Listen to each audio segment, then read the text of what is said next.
Howdy, this is the fifth video digest for the APCHS640 class. For this week, I have looked up intermittent fasting and alternative-based fasting. Intermittent fasting consists of 1 to 4 days of fasted days per week and remaining days of feed days. During the fast days, very restricted calorie intake is allowed, which is typically below 1,000 kilocalories per day. And during the feed days, ad-lib and food consumption are allowed, yay! But in some cases, some amount of calorie reduction is still required, but again, it's case by case. Alternative day fasting is a type of intermittent fasting in which feed days alternate with fast days. So in a week, there will be 3 to 4 days of fast days. As you might have noticed, these two diets are not kind of focused on nutrition component, but they're more focused on the reduction of overall energy intake. And there are multiple types of this diet in terms of the amount of calorie restriction and number of days of calorie restriction and so on.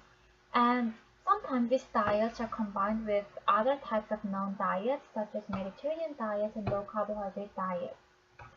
These two diets are popular, well-known, well-used diets, and I kind of try to find out if there really is well-used effect on this diet and if there are any other pros and cons that are known about the diet. So I only read randomized control trials that lasted for at least 4 weeks, and I excluded those studies that included any other lifestyle components such as physical activity. So the studies that I have looked at did about 75 to 100% calorie restrictions during the fast days, and in some, all the studies that I read reported a significant reduction in significant reduction in body weight, which ranged from 5 to 8%. And most of these studies, 3 to 8%. And most of these studies were administered on obese population, but I did encounter a couple of studies that were administered on the normal weight population, and these diets also show significant weight-loss effects on body weight for the normal weight population as well.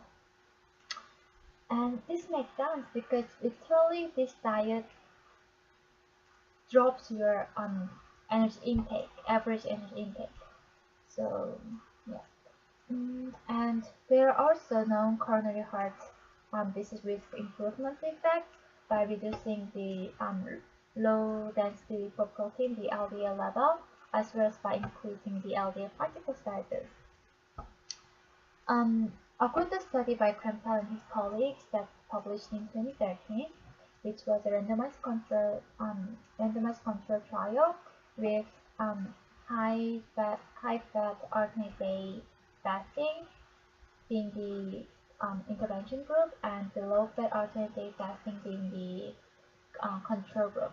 So in his study, both groups showed significant improvement in body weight, the LDL level, and LDL particle sizes, and there wasn't significant difference between the two groups. So in conclusion, the Krempel and his colleagues concluded that regardless of the fat amount, the alternate days fasting has this improvement effect on LDL and LDL particle sizes.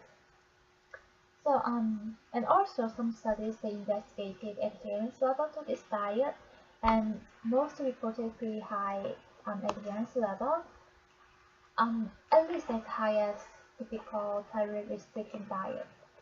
And for example, in Verdi's study, they had really high adherence level of over 98%.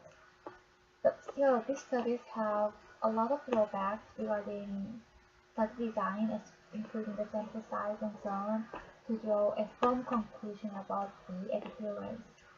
For example, in the Verdi's study that was done in 2013, even though they had over 98% of adherence level, they had only 16 people in the intervention group. So 1 people dropped out because of difficulty in adherence, and 15 people followed up.